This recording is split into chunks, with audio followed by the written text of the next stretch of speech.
Yesaya 43 ayat 1, 2, 3, dan 4. Yang sudah dapat boleh bangkit berdiri, kita bacakan bersama-sama. 1, 2, 3. Tetapi sekarang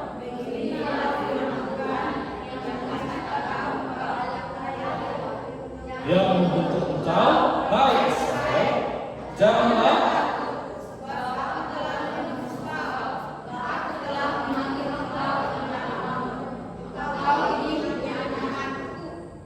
kedua.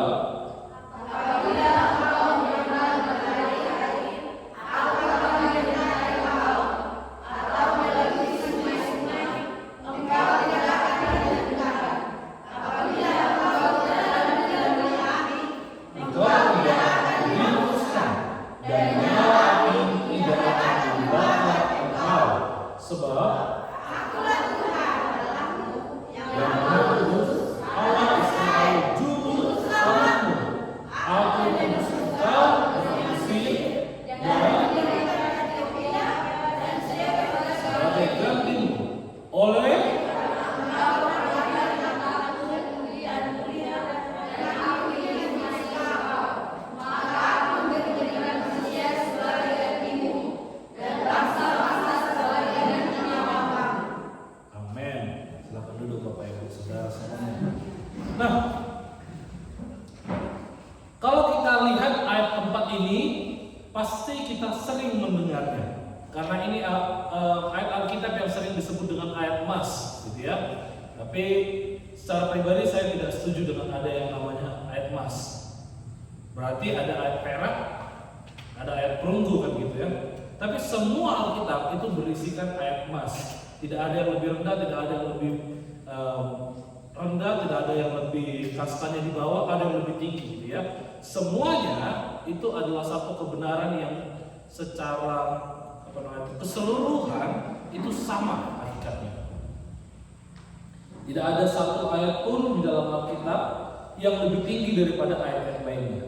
Semuanya sama. Karena setiap ayat, setiap firman Tuhan itu dipakai oleh Tuhan untuk membentuk kita, menyucikan kita, membentuk karakter kita, menciptakan karakter yang serupa dengan Kristus, sehingga kita menjadi serupa, segambar kembali dengan Allah. Amin. Nah, kalau kita melihat Yesaya 43 ini, di sini kita akan melihat bagaimana Tuhan itu selalu ada dalam kehidupan kita. Katakan bersama saya, Tuhan selalu ada. Sekali lagi, Tuhan selalu ada. Tuhan selalu ada.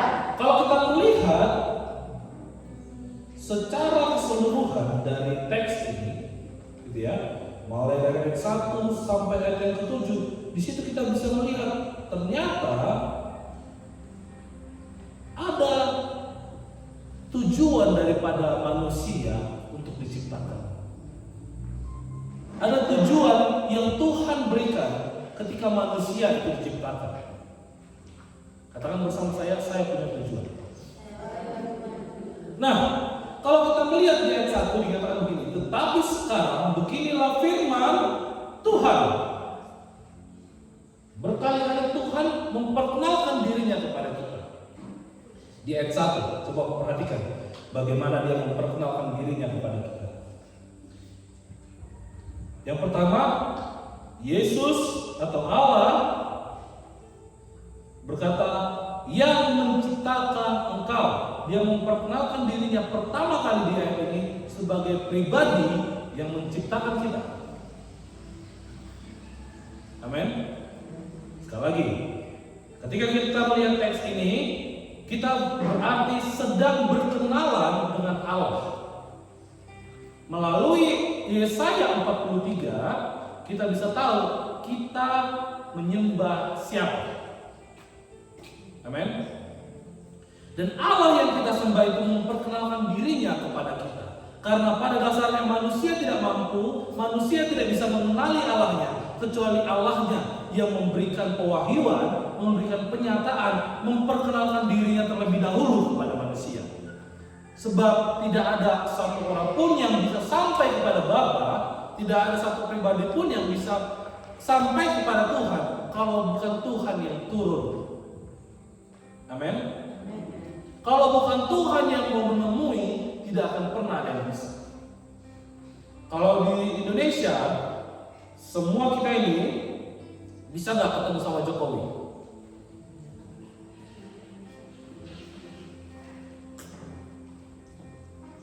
Sekali lagi, semua kita di sini kira-kira bisa nggak ketemu Jokowi? Saya bilang bisa. Saya bilang enggak. Semua kita punya kesempatan yang sama untuk bertemu dengan Jokowi. Sesungguhnya kita bisa. Tapi ketika ketemu dengan Jokowi itu banyak sekali protokol-protokolnya. Ada pas pampresnya, ada orang lapangannya, ada intelnya di situ. Sehingga seringkali jangan-jangan kita lagi berdiri, kita lagi ngeliatin presiden, ternyata di belakang kita ini intelnya, dan samping kita ternyata intel, gitu ya. Beberapa kali Pak Jokowi itu kan lewat-lewat nih dari Jakarta, dari Medan mau ke Parapat, lewat-lewat dari Siantarkan gitu kan. Bahkan beberapa waktu yang lalu gubernur aja mau lewat, itu semua orang sudah waspada di jalan, mempersiapkan jalan bagi presiden. Nah, waktu-waktu kesempatan-kesempatan yang beberapa waktu yang lalu saya pernah melihat Jokowi. Semua orang ternyata punya akses untuk ketemu dia. Kalau kita bilang, Pak, saya warga Indonesia, saya mau fotoan sama Bapak, kemungkinan besarnya walaupun kecil, kita pasti dipanggil sama dia. Oke? Semua kita punya kesempatan. Kenapa? Karena bagi pemerintahan kita, rakyat adalah rajanya. Walaupun itu menurut kata-katanya aja, kelakuannya kan beda gitu ya. Nah, rakyat adalah tuan bagi para pemerintah. Rakyat adalah tuan bagi setiap orang yang mempunyai kedudukan di sana. Semua kita bisa bertemu dengan Jokowi. Amin. Walaupun memang kesempatannya mungkin akan sedikit sekali, tapi kemungkinannya 0,01 pasti bisa. Oke? Tapi ketika kita bertemu dengan Tuhan, jika tidak dengan perantara, tidak ada yang pernah bisa. Sekali lagi, kalau kita mau ketemu dengan Tuhan, Raja di atas segala raja, Tuhan di atas segala Tuhan, jika tidak ada perantara, tidak akan pernah ada yang bisa. 0,000000001 tidak bisa. Kita bertemu dengan Allah. Kenapa? Karena Allah itu suci, Allah itu kudus, Allah itu mulia, sehingga satu sedikit saja dosa, sedikit saja kenajisan, sedikit saja hal yang menjijikkan dalam hidup kita, dia Allah tidak bisa temui kita. Karena dia adalah sifat yang kudus. Karena dia adalah kudus itu sendiri. Sampai sini paham, Bapak Ibu? Tapi syukur ketika ada Yesus yang menebus dosa kita, baru kita bisa dipertemukan dengan Allah. Dapat, Bapak Ibu? Sekali lagi. Kalau kita mau ketemu sama Jokowi, walaupun kesempatannya sedikit, kecil, kemungkinannya kita masih bisa ketemu Jokowi, mungkin masih bisa fotoan sama Jokowi. Oke? Walaupun kesempatannya kecil. Beberapa waktu yang lalu Pak Jokowi itu belusukan, Bapak Ibu. Dia sering masuk ke restoran-restoran, tempat-tempat makan, nggak ada orang yang tahu, tiba-tiba jalan, gitu ya. Hanya melihat seperti itu saja orang sudah bangga, betul ya? Kesempatan yang nggak terduga, betul ya? Tapi kesempatan itu mungkin bisa terjadi oleh kita semua jemaat-jemaat GPDK. Saya udah pernah ketemu, by the way. Saya pura-pura jadi Mas Pampres. Saya kebetulan Pak Jokowi lagi ke GI gitu kan. Saya lagi ada di situ.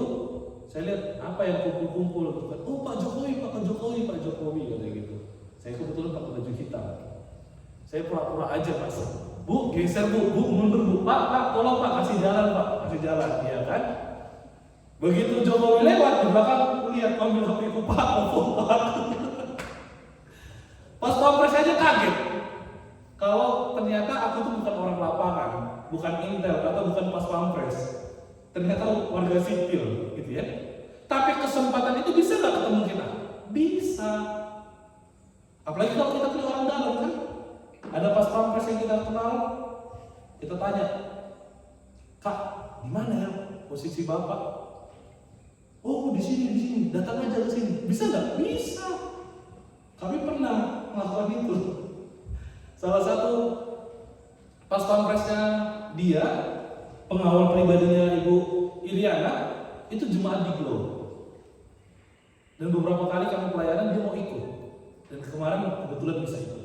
Kami tanya, Kak, bisa nggak kalau ketemu Jokowi? Bisa sih. Tapi gimana ya? Udah gini aja. Kakak kasih tahu tempatnya, kami pura-pura datang ke sana. Oh ya udah ya. Ada nggak kesempatannya? Ada nggak? Tapi ketemu dengan Allah, jika tidak ada orang, tidak ada pribadi yang membuat kita damai, tidak akan pernah bisa. Kecuali Allah sendiri yang mau turun, kecuali Allah sendiri yang mau menemui kita, kecuali Allah sendiri yang mau menjumpai pribadi kita, mau mencari kita. Karena tidak ada satu manusia pun dengan kekuatan apapun, orang dalam bagaimanapun, orang paling hebat di dunia ini, raja, ratu, presiden, wakil presiden, panglima, pangdam, segala macamnya itu tidak akan pernah bisa bertemu dengan Allah. Hanya satu pribadi, namanya Yesus. Kalau kita melihat, sebelum kita masuk ke teks ini, kalau kita melihat Kejadian 3 itu berisi tentang kejatuhan manusia dalam dosa. Setelah manusia jatuh dalam dosa, apa yang dilakukan oleh manusia? Halo?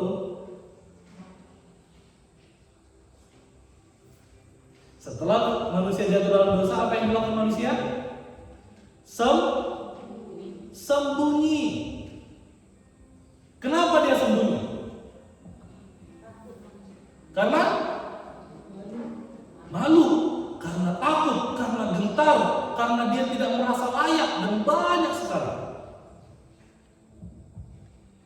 Dosanya berapa? 1. Hanya 1 dosa, tapi membuat manusia gentar, takut. Lalu kalau kita melihat teks itu, siapa yang menjumpai? Siapa yang menjumpai? Siapa yang menjumpai? Allah. Ada nggak inisiatif manusia? Ada? Enggak. Oh katanya bunyi langkah Tuhan saja, mereka sudah takut, mereka sembunyi. Boro-boro mau ketemuin, dengar suara langkahnya dia udah takut, udah sembunyi. Apalagi mau munculkan, oh Tuhan, aku baru berdosa. Bisa? Enggak. Nggak bisa. Kecuali Allah sendiri yang mau datang, kecuali Allah sendiri yang mau menemui, kecuali Allah sendiri yang mau melihat, kecuali Allah sendiri yang mau menjenguk, kecuali Allah sendiri yang mau memperdamaikan kita. Amin. Bapak Ibu setidaknya bilang amin ya. Biar setidaknya saya tahu. Saya nggak bisa melihat Bapak Ibu dengan jelas soalnya. Saya nggak pakai kacamata. Saya kacamatanya ketinggalan. Setidaknya aku dengar aminnya, oh berarti setidaknya nggak tidur kan gitu ya. Karena yang mulai di sini itu sama-sama. Amin. Kecuali Allah sendiri yang menemui, kecuali Allah sendiri yang berinisiatif, maka manusia bisa bertemu dengan Allah. Jika manusia yang berinisiatif tidak akan pernah bisa. Jika manusia yang mencoba tidak akan mampu. Hanya Allah sendiri yang mau ditemui, hanya Allah sendiri yang mau berkenan untuk dijumpai, maka kita bisa bertemu dengan Allah. Jika tidak dengan itu, maka sia-sia.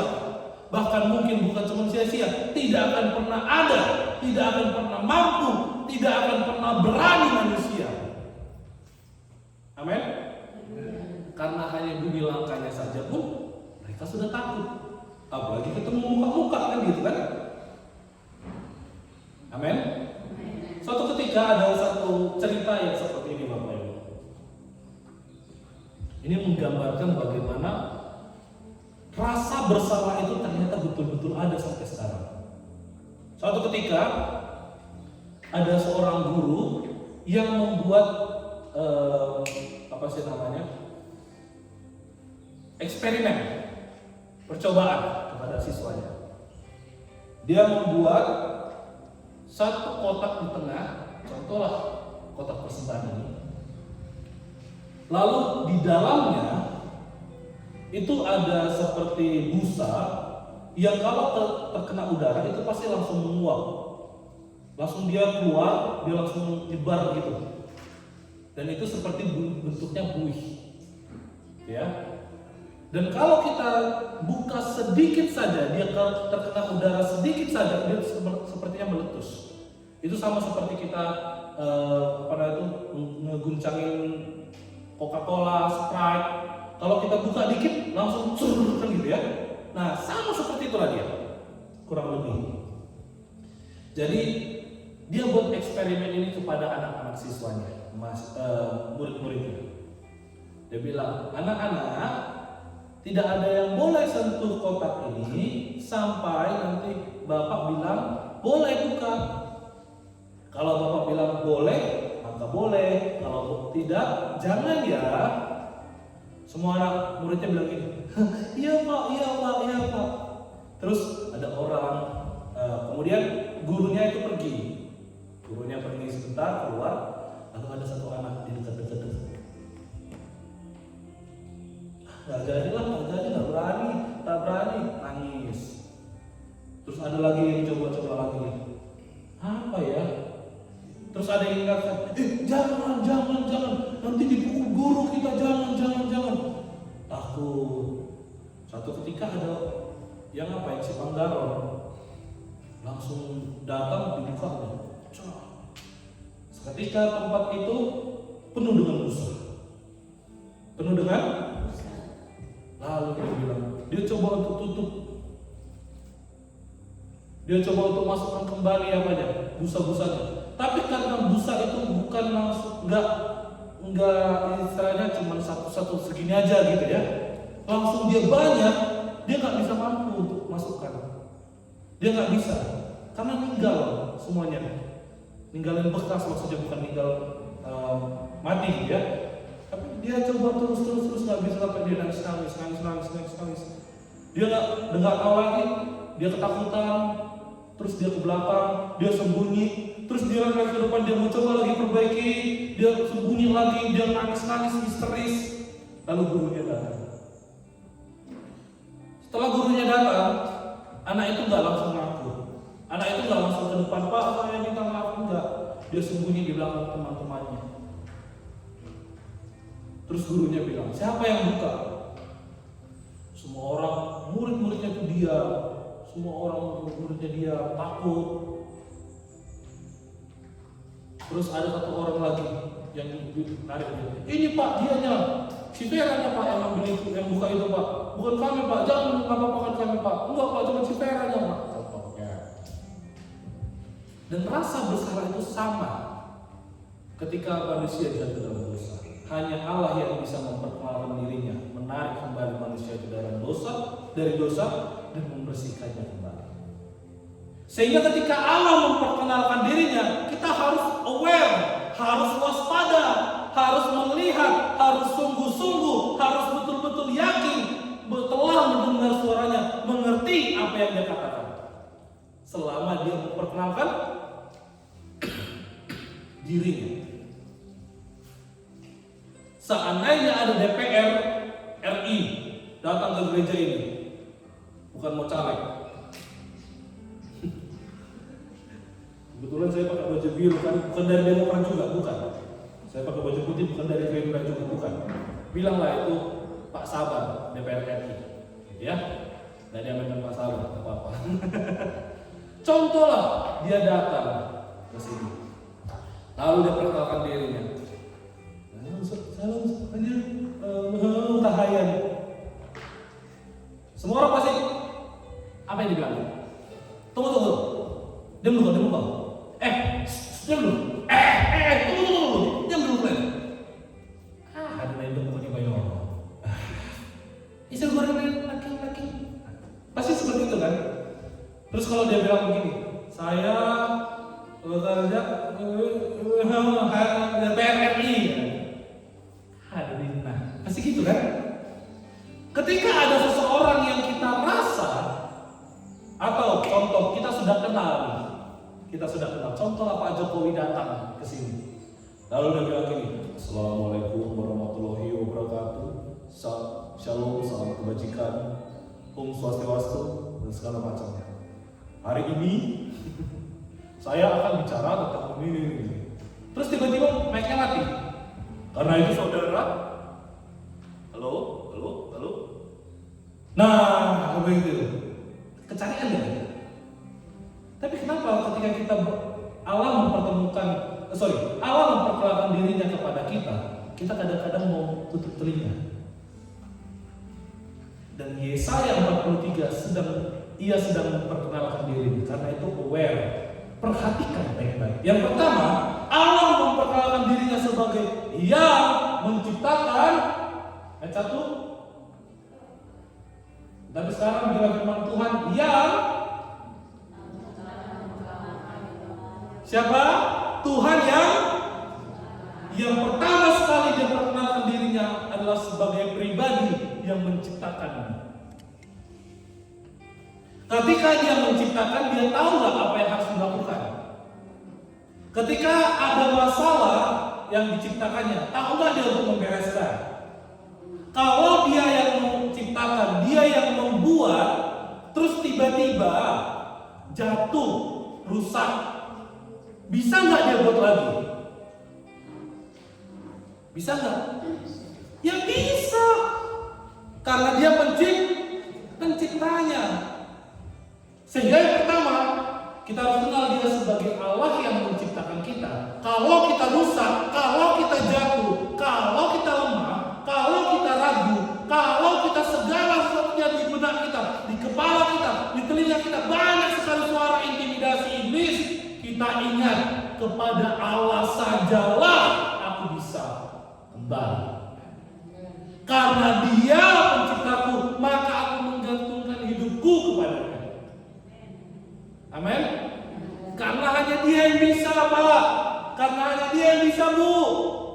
Gak ada yang lain, gak ada satu pribadi pun, bahkan pendeta sehebat apapun gak akan bisa. Hanya Allah yang bisa. Karena dia adalah pencipta kita. Dia menciptakan saya, dia menciptakan kamu, dan menciptakan kita semuanya. Amin. Amin. Ya kecuali Bapak Ibu percaya teori evolusi yang dari monyet ke manusia, gitu ya. Ya kalau yang seperti itu ya kembalilah kepada monyetmu, kan begitu ya contohnya, kan gitu ya. Karena saya ketemu dengan orang-orang yang percaya evolusi itu banyak kali. Bahkan saya pernah dikatain, oh kalau itu salah satu dari evolusi. Loh, kenapa? Iya, bulu kakimu banyak. Itu ya saya langsung kesal. Iya apa sih? Karena perkara bulu kakiku banyak, dia bilang ya aku ini salah satu dari monyet. Nggak tahu kalau saya menciptakan aku, gitu ya. Nah, yang pertama Allah memperkenalkan dirinya sebagai yang menciptakan engkau. Amin. Kalau dia pencipta, maka dia pasti mampu untuk membereskan ciptaannya. Yang kedua, dikatakan begini, dia memperkenalkan sebagai apa? Sebagai siapa? Sebagai pribadi yang apa? Yang mengerjakan apa? Yang apa Bapak Ibu? Yang membentuk engkau. Kalau kita lihat situasinya ada, situasinya rumit, situasinya sedang pelik, situasinya sedang betul-betul mendesak, ternyata Tuhan sedang membentuk. Amin. Kalau kita ada dalam situasi yang tidak mengenakan, jangan langsung lari. Jangan langsung bilang, Tuhan angkat beban ini. Kalau kita ada dalam situasi yang tidak mengenakan bagi daging kita, jangan langsung kau bilang, Bapak Ibu, jangan langsung bilang begini, Tuhan adanya Engkau, masih bekerjanya Engkau. Tidak. Tapi kita bilang, Tuhan sanggupkan aku untuk melewati masalahku. Tapi kalau sudah bertahun-tahun, jangan-jangan kita yang dituntut Tuhan untuk berubah. Bukan situasinya yang dituntut Tuhan berubah, dijadikan Tuhan berubah, tapi Tuhan sedang mengejar kita, sedang fokus kepada kita untuk kitanya yang berubah. Karena keadaan bisa saja tidak berubah. Kenapa Tuhan tidak buat berubah? Karena memang Tuhan ingin mengubah kitanya. Amin. Amin. Emang ada satu fase di mana kita sepertinya ditinggalkan Tuhan. Ada fase di mana kita sangat berat menghadapi kehidupan. Ada fase di mana kita itu tidak ada orang yang mau membantu kita. Sepertinya semua orang meninggalkan kita. Sepertinya keadaan tidak mau berdamai dengan kita. Sepertinya yang bersifat negatif. Tapi ternyata bukan situasinya yang Tuhan mau ubahkan, tapi hati kita mau gak kembali kepada Tuhan. Hidup kita mau gak kita serahkan kepada Tuhan secara penuh. Amin. Sehingga kalau kita dalam satu permasalahan, jangan langsung cepat bilang, Tuhan angkat masalah. Tapi sebaliknya bilang, Tuhan kuatkan aku menghadapi permasalahan. Tapi kalau ternyata terlalu lama berangsur-angsur seperti itu terus, coba bilang, Tuhan apa yang Engkau mau dari hidupku? Apakah Tuhan mau aku berubah? Kalau iya, bagaimana caranya aku berubah, Tuhan? Apa yang harus kukikis dalam hidupku? Sehingga ketika itu Tuhan menjawab doamu, menjawab seruanmu, dan Tuhan bilang, kamu harus berubah. Kamu selama ini mengandalkan kekuatanmu, selama ini kamu menganggap aku sebagai Bensera, selama ini kamu menganggap aku sebagai sampingan. Dan sepertinya bukan cuma sampingan, kayaknya memang kau anggapin aku ini nggak ada. Kalau contohnya manusia itu pakai ngomong sehari-hari gitu ya. Kalau Tuhan ngomong sehari-hari, kita mungkin lebih kejam lagi yang kita lakukan kan gitu kan. Dan ketika itu seandainya Tuhan bilang, I need you to change your attitude. Aku mau engkau mengubah karakter. Ketika kita melihat itu, mendengar itu, dan kita tahu itu adalah suara Tuhan, berubah pasti keadaannya juga berubah. Pengalamannya pasti akan berubah. Hal yang kita anggap negatif tiba-tiba menjadi positif. Amin. Yang kedua, yang apa tadi? Yang membentuk. Yang pertama tadi apa? Menciptakan. Yang kedua, yang ketiga dikatakan begini, jangan takut sebab aku telah menebus. Dia memperkenalkan dirinya sebagai pribadi yang ketiga yang menebus setiap kita. Amin. Sehingga tidak ada penebusan apapun lagi di dunia ini yang lebih hebat, yang lebih dahsyat, yang lebih luar biasa, yang melampaui mukjizat Tuhan di kayu salib melalui penebusannya, melalui darahnya yang suci itu kepada kita. Kalau kita tahu ada pribadi yang menebus kita, kalau kita tahu siapa pribadi yang melepaskan kita dari hutang dosa kita, harusnya kita bilang, Tuhan, seluruh hidupku kepadamu. Aku mau menyerahkan hidupku kepadamu, jadikan aku hamba-Mu. Bukan malah sebaliknya, bilang, Tuhan, udah kau tebus aku Tuhan, sekarang jangan cuma tebus aku, tebus juga tanahku, tebus juga hutangku. Kenapa gitu? Kalau yang berutang Tuhan yang membayar, begitu maksudnya gitu kan? Kadang-kadang kita merasa harus diberkati Tuhan, tapi lebih sering kita bilang, kita lupa bahwa kita telah ditebus dan seakan-akan kita harus diberkati, harus beginikan, harus.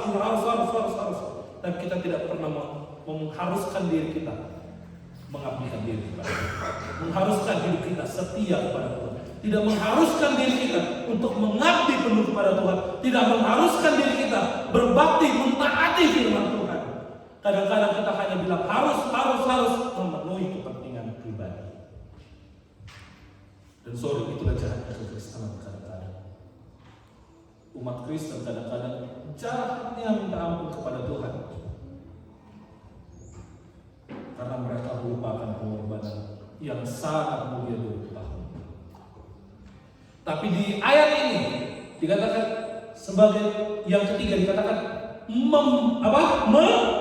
menebus engkau, bukan cuma akan, bukan cuma iya nanti kulakukan, enggak. Dia berbentuknya perfect, sudah selesai. Dia berkata, aku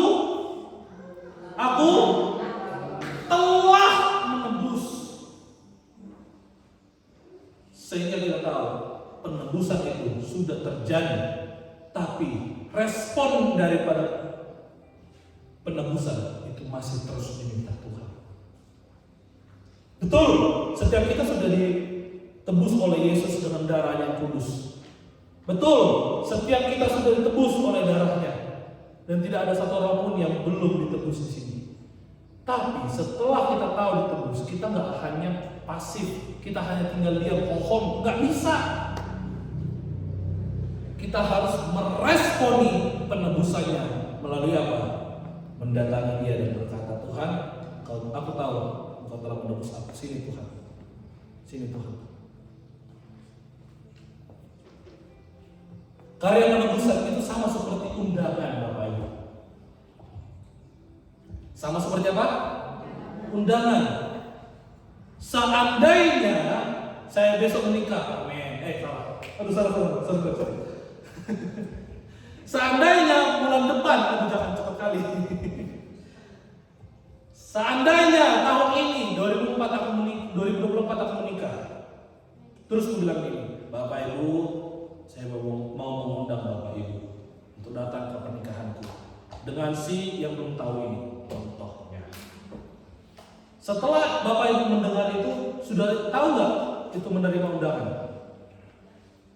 Sudah nggak? Terus apa buktinya engkau menerima undangan? Apa?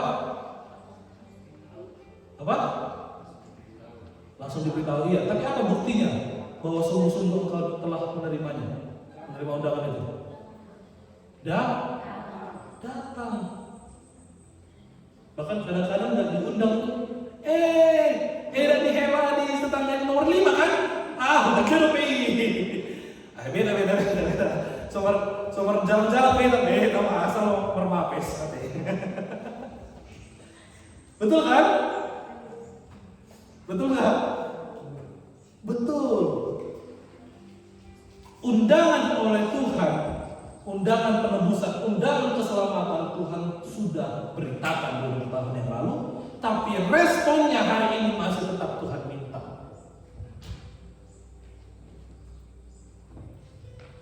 Sampai hari ini Tuhan masih menantikan apakah engkau menjawab ya atau tidak kepada undangan itu, dan kalau ya, apakah engkau sampai kepada tempat undangan itu.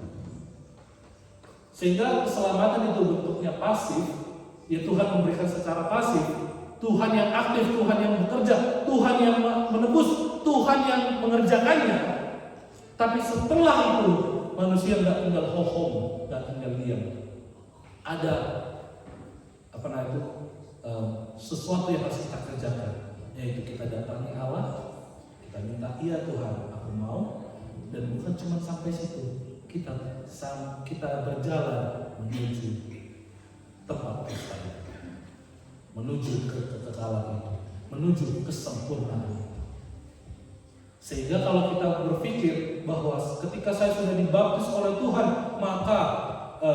ketika saya dibaptis oleh gereja dalam nama Bapa, Anak, dan Roh Kudus, itu berarti saya sudah bebas-bebasnya. Tidak.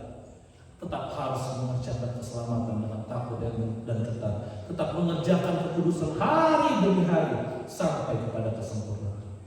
Sehingga orang Kristen bukan pribadi yang hohong, pribadi yang diam aja, pribadi yang anteng aja, enggak. Tapi orang Kristen adalah orang yang terus aktif, terus bekerja, terus mengikis, terus menguduskan hidupnya sampai serupa dengan Yesus. Kalau kita melihat teks di Perjanjian Baru mengenai undangan ini, perumpamaan tentang undangan ini, kita akan menemukan pertama sekali dia menyebar undangan kepada kerabatnya, saudara-saudaranya, tapi saudara-saudaranya tidak menerima dia. Nanti Bapak Ibu perhatikan lagi ya di Alkitab. Kemudian karena raja itu ditolak oleh sanak saudaranya, dia pergi ke pinggir-pinggir jalan dan memanggil orang-orang di sana untuk masuk ke dalam pestanya. Setelah itu orang-orang di pinggir jalan itu datang ke tempat pesta. Tapi ada satu hal yang menarik di situ. Seketika sudah datang, ada orang yang tidak berpakaian pesta. Ada orang yang tidak. Apa yang kemudian dilakukan? Ia mengusir orang itu. Ia dimasukkan ke dalam ruangan yang gelap gulita. Ternyata ada kesempatan kita untuk menerima itu. Kita jalan ke tempat kerajaan itu, kekekalan itu. Tapi ternyata kadang-kadang kita berpikir, oh yang penting udah pegang undangannya, dan aku sana nggak perlu yang lain-lain, tidak perlu membenahi diri, tidak perlu mandi, tidak perlu mandi itu berarti baptisan ya, tidak perlu untuk menguduskan hidup dan segala macamnya. Yang penting udah terima, jalan ke sana. Sampai di pintu gerbangnya, wah akhirnya sampai aku di sini. Rupanya rajanya itu asing dia kan? Memang betul orang-orang di pinggir jalan yang saya panggil. Tapi orang-orang yang lain setidaknya dia mempersiapkan dirinya, mandi setidaknya. Setidaknya apa? Mandi. Walaupun dia tidak punya pakaian yang bagus, dia harus mandi. Kenapa? Itu bentuk dari baptisan. Setidaknya mandilah. Aduh, gimana sih ini gitu. Ini dia datang. Dia baru minta-minta. Dia datang kayak gitu lagi meminta-minta di sini. Enggak, di sini pesta. Contohnya gitu. Ada kekristenan yang seperti itu. Tapi penebusan Allah yang harus kita pahami. Allah kita harus aktif, harus terus bekerja untuk mengikis diri serupa dengan Allah. Amin. Oke. Yang selanjutnya, yang pertama tadi apa? Menciptakan. Yang kedua apa? Yang ketiga apa? Yang keempat, aku telah memanggil engkau dengan namamu.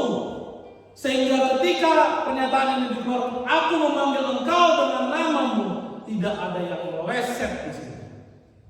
Kalau seandainya cuma bilang Fani, banyak nggak orang yang datang?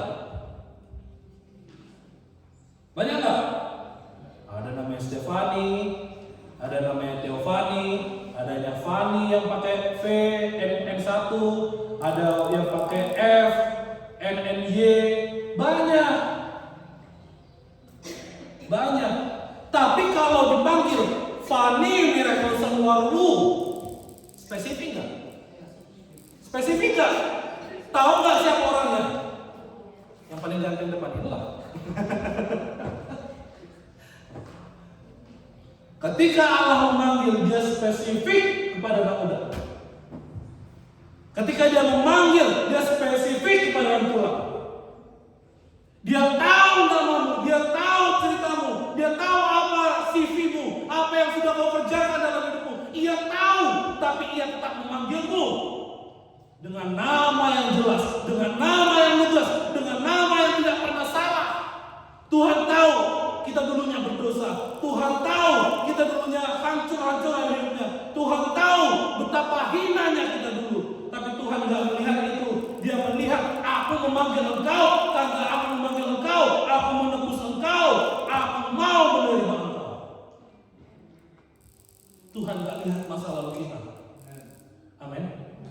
Tapi Tuhan melihat apa yang ada di dalamku untuk masa depanku.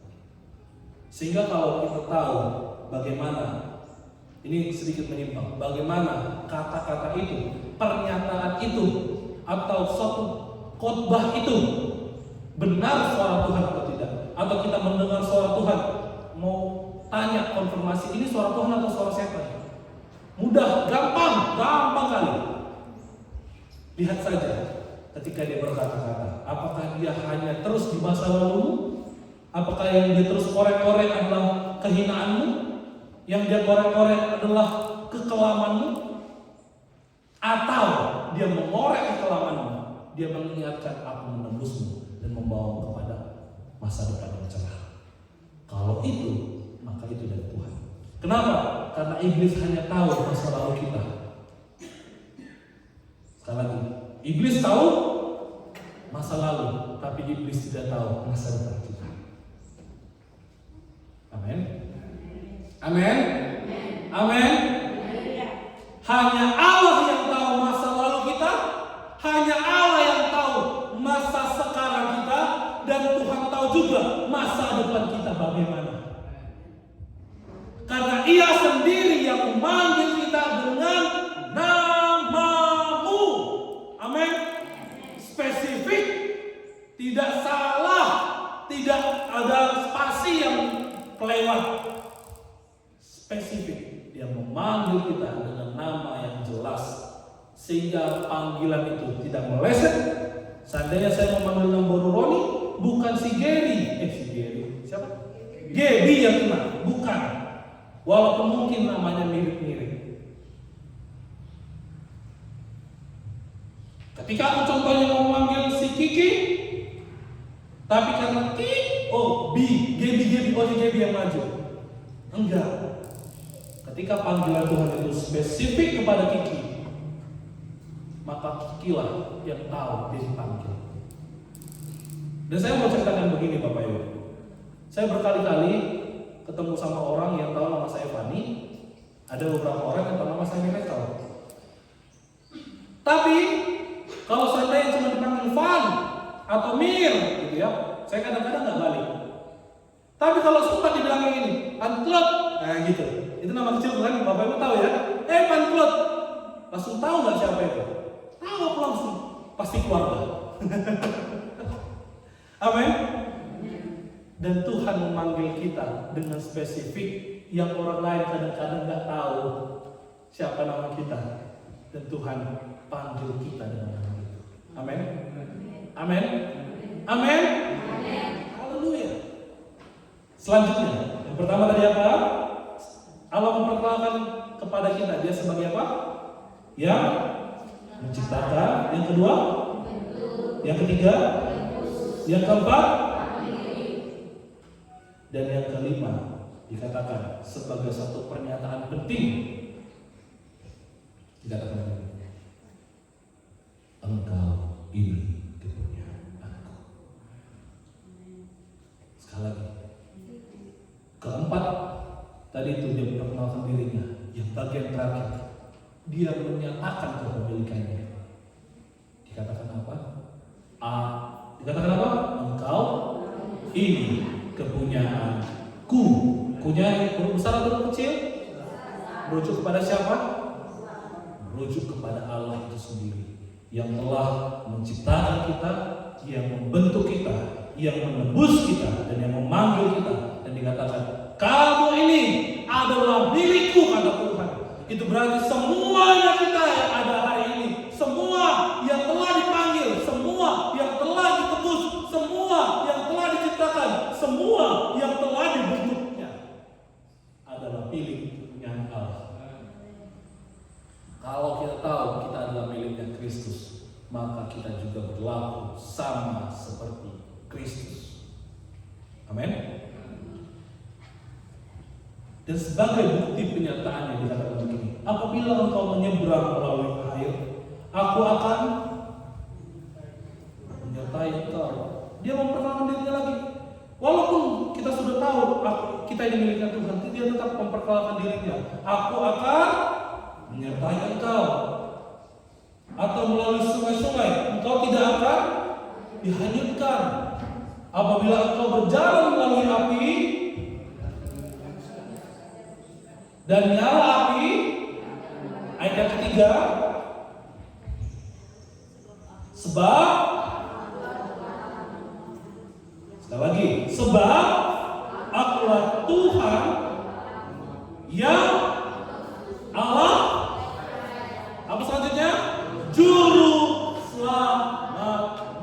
Ia memperkenalkan dirinya.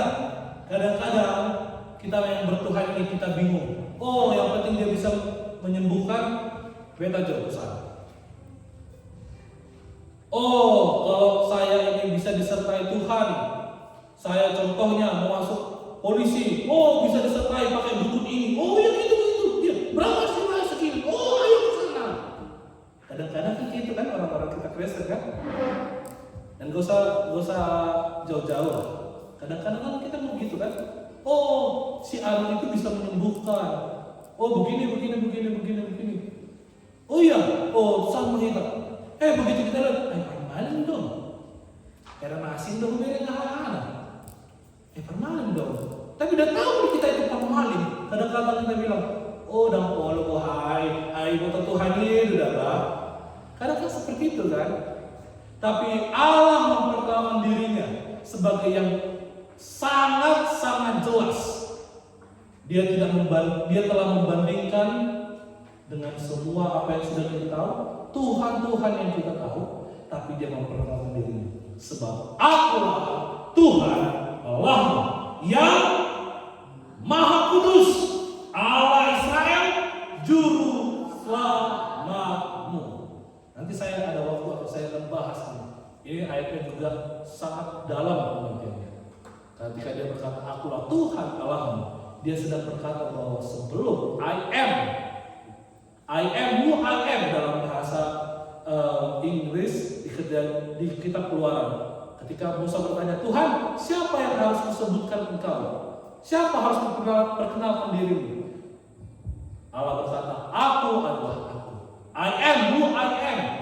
Kata-kata ini itu bagi bangsa Israel mengerti langsung bahwa dia adalah Alfa dan Omega. Dia Elohim Aleph Teh. Dia Allah yang sedang dahulu ada, dia Allah yang saat ini ada, dia Allah yang akan datang ada. Tapi bukan cuma hanya itu, dia bilang yang Maha Kudus. Ia langsung memberikan tembok besar, tembok yang mengkontraskan antara Allah yang lain yang tidak kudus dengan dirinya yang Maha Kudus. Dan dikatakan Allah Israel. Allah Israel ini berbicara tentang apa? Allah yang selalu setia dengan janji-janjinya kepada Bapak Abraham, Ishak dan Yakub sampai mereka pada saat itu, sampai mereka dan kita saat ini. Dan dikatakan Juru Selamatmu, Juru Selamat manusia, Juru Selamat saya, Juru Selamat Bapak, Ibu dan semua manusia. Amin. Aku menebus engkau dengan Mesir dan memberikan Ethiopia dan Sheba sebagai gantinya. Ada korban yang sudah diberikan oleh Tuhan untuk ganti kita, karena keselamatan itu tidak gratis. Ada harus yang dibayar. Dan Allah sendiri menebus kita tidak gratis. Dia mengorbankan hidupnya untuk kita. Sehingga tahu itu semuanya. Ayat 4. Ini ayat hafalan bagi kita semuanya. 1, 2, 3. Ya. Oleh karena engkau berani aku dan mulia dan aku ini mengasihi engkau, maka aku memberikan manusia sebagai gantimu dan bangsa-bangsa sebagai gantinya kamu. Ayat 5.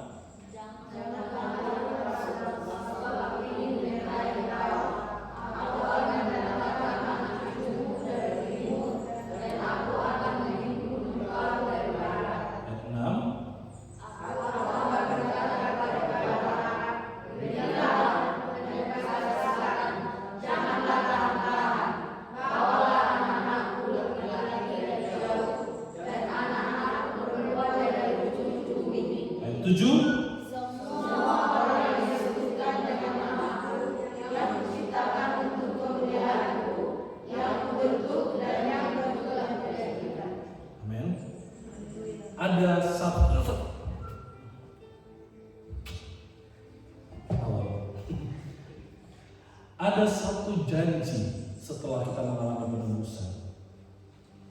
Ketika kita sudah mengenal Allah kita, Sudah kita diproses oleh Tuhan.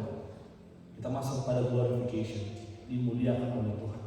Dari setiap sudut-sudut, dari setiap arah mata angin, Dia mengumpulkan kita, menjadikan kita satu. Dan kita masuk kepada kekekalan itu. Kita dijadikan sebagai anaknya yang kudus, yang di dalamnya nama Tuhan disebutkan, yang diciptakan untuk kemuliaan Tuhan, yang Tuhan bentuk dan yang Tuhan jadikan. Menyadari hal ini, harusnya iman kita dibangkitkan, roh kita dikobarkan untuk melayani Tuhan.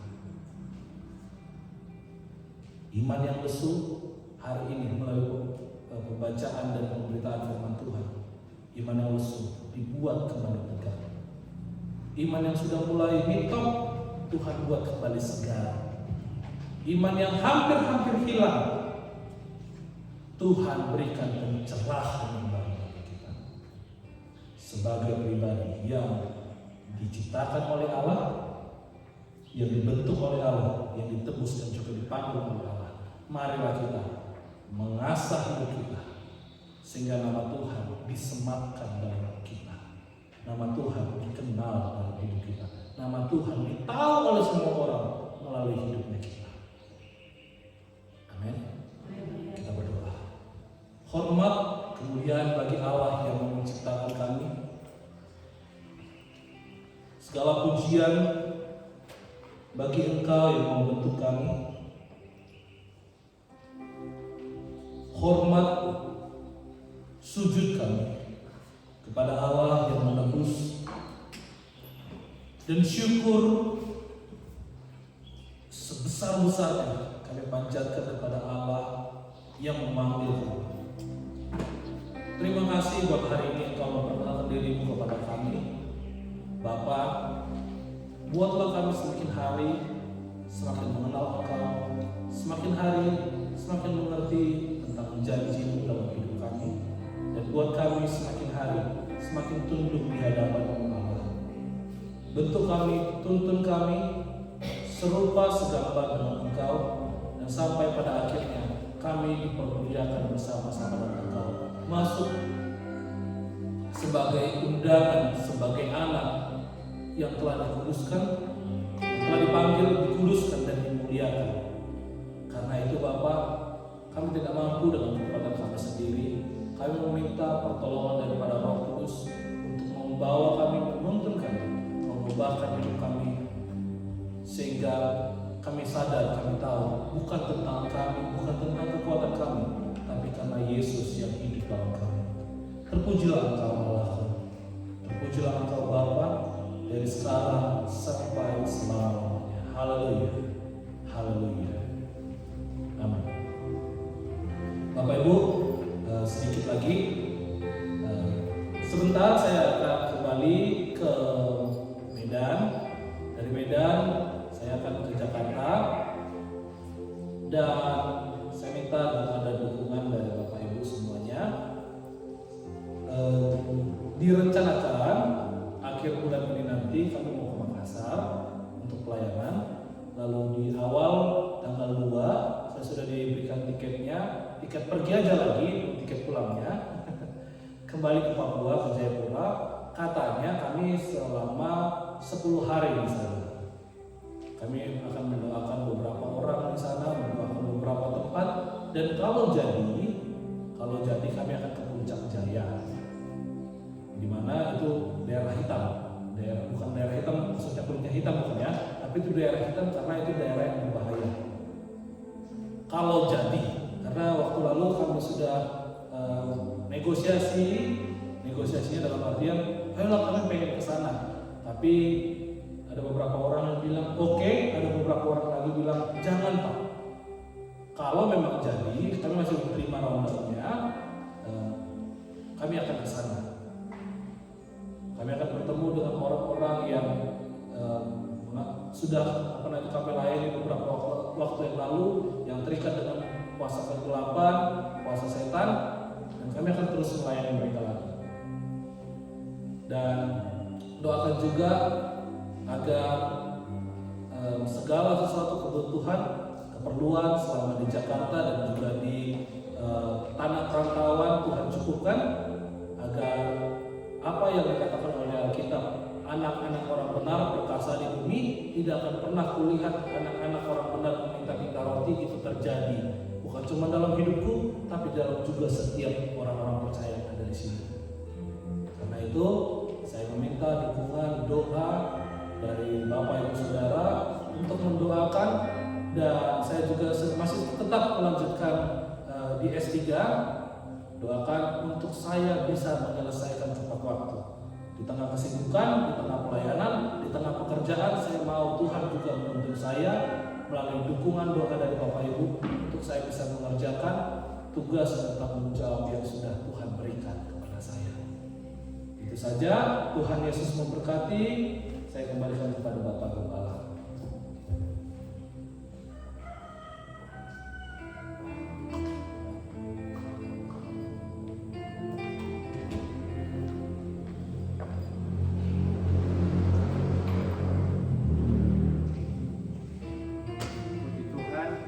Bapak Ibu Saudara kasih, kita sudah dibenahi dibekali dengan kebenaran firman Tuhan, dan mari kita senantiasa mementingkan kebenaran itu dan kehidupan kita satu dengan yang lain, karena hari-hari semakin berjalan terus. Oleh sebab itu Bapak Ibu, sebagai pengumuman, sebentar malam kita doa di rumah Maklam Seria. Ini malam terjadi. Dan hari Kamis kita kebaktian di mana? Hari Kamis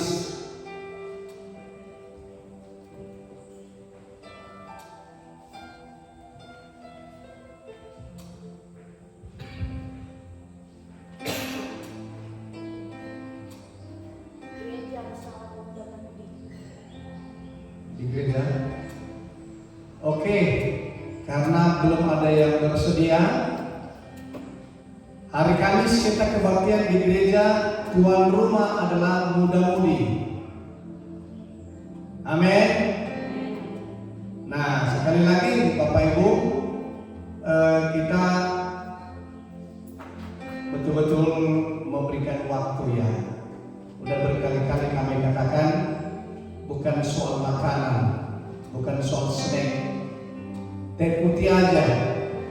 Yang penting saudara menerima. Ingat, apabila engkau datang ke rumah itu, sampaikanlah salam. Dan apabila ada yang menerima, salam itu akan turun bagi mereka yang membuka rumah. Tapi yang tidak, apa yang dikatakan, salam itu akan kembali kepadanya.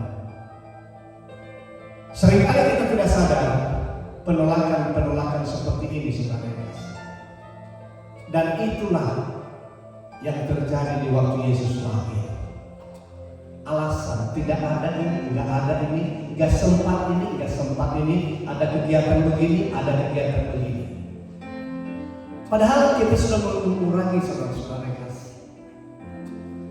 Sudah membuat Tuhan itu tertolak secara tidak langsung di dalam rumah kita. Dengan kata lainnya, kita tidak senang. Tapi mari saudara, di tahun 2024 ini kita semakin membuka hati. Kecuali kalau ada yang menuntut begini, ikon makan, tapi tidak kayak dokter semuanya saudara.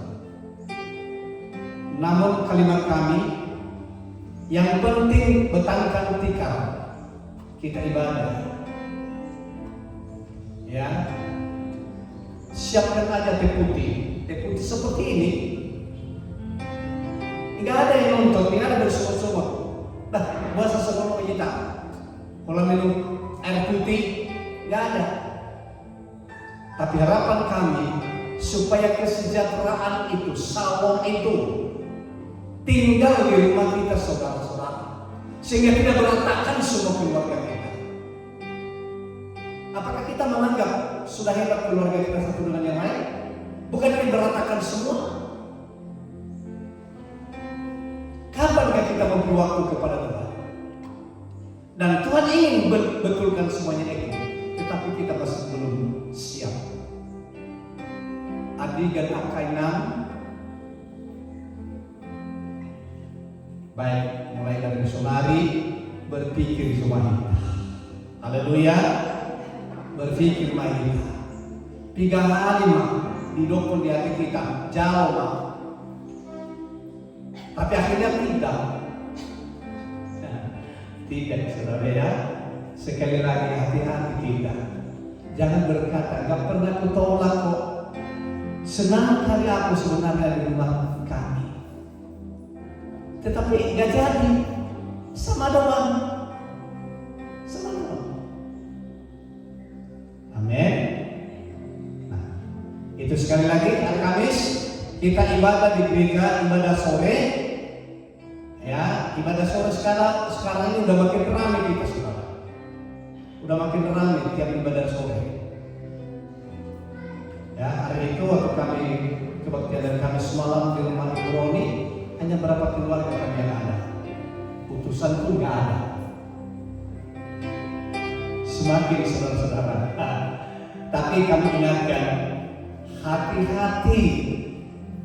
Waktu baru tahun baru, suasana tahun baru. Hari ini sudah tanggal 21. 10 hari lagi selesai bulan Januari. Kita masih mengatakan tahun baru. Ingat undang alam kamu.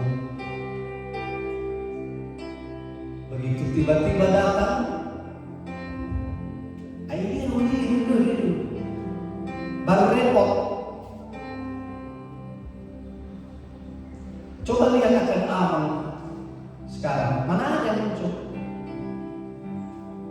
Dan masih belum waktunya ikon. Mulai dari nanti cuma basah di batako. Tuhan tolong aku mau mati. Padahal ingat, bukan setiap orang yang berseru kepada Tuhan akan masuk surga. Hati-hati. Amin. Amin. Mari saudara-saudara, kiranya kita semakin bertumbuh. Kita ingat kembali bahwa kita dicipta, dibentuk, ditebus, kemudian saudara-saudara kasih dipanggil dan dikatakan engkau adalah kepunyaan. Mari kita mempertahankan hal itu. Haleluya. Itu semuanya pengumuman kami. Hari Minggu kita kembali di gereja jam 10 pagi. Sekali lagi sebentar malam kita ibadah doa di rumah Klamser. Besok malam di gang keluarga itu, ya. Dan kemudian hari Kamis di gereja, dan hari Minggu kita kembali seperti ini jam 10 pagi. Itu semuanya pengumuman kami. Kita dengarkan apa sebabnya kita berdoa.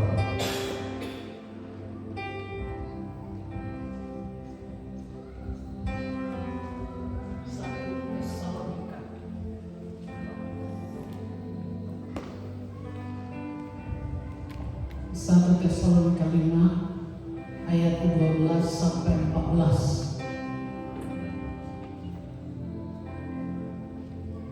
1 Tesalonika 5 ayat 12 sampai dengan ayat 14.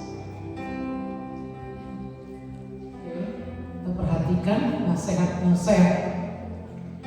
Kami minta kepadamu, saudara-saudara, supaya kamu menghormati mereka yang bekerja keras di antara kamu, yang memimpin kamu dalam Tuhan dan yang menegur kamu, dan supaya kamu sungguh-sungguh menjunjung mereka dalam kasih karena pekerjaan mereka.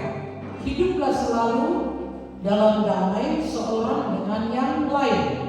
Kami juga menasihati kamu, saudara-saudara, tegurlah mereka yang hidup dengan tidak tertib. Hiburlah mereka yang tawar hati, belalah mereka yang lemah,